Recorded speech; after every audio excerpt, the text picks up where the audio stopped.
Andito naman tayo KTH sa panibagong video. Isang lumang video ang muling lumabas sa social media na sinasabing patunay raw na natuklasan na nila ang nawawalang kayamanan ng Japanese Army noong World War II.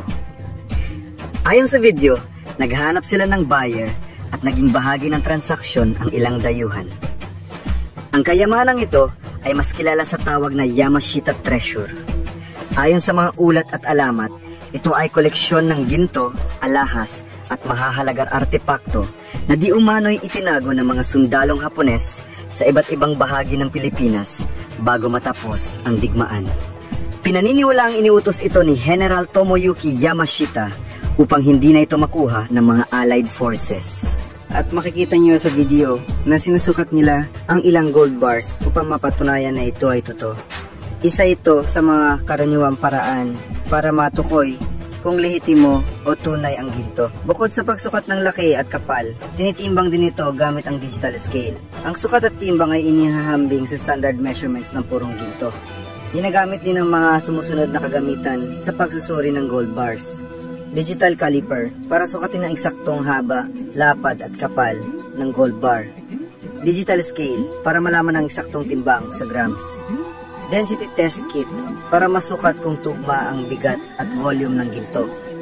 Ang tunay na ginto ay may density na 19.3 grams per centimeter. Magnet, ginagamit para malaman kung may halong ibang metal.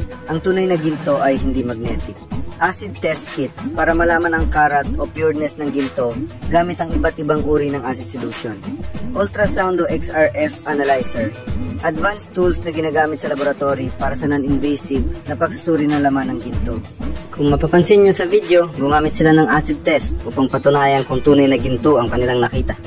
Makikita rin na purong ginto ito dahil kahit kiniskis nila sa bato, nanatili pa rin ang bakas ng ginto.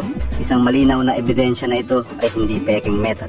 Ang video ay mababa ang kalidad dahil luma na ito at wala pang high-tech na camera noong panahong yon. Isa ito sa mga palatandaan na totoo ang kayamanang kanilang natagpuan. Ayon sa impormasyon, naibenta nila ang mga gintong ito sa ilang dayuhang buyer matapos ang pagsusuri. Karaniwang ginagawa ang acid test sa mga ginto upang malaman ang karat o kadalisayan nito. Kapag hindi nagbago ang kulay matapos lagyan ng acid, patunay itong purong ginto ang hawak nila.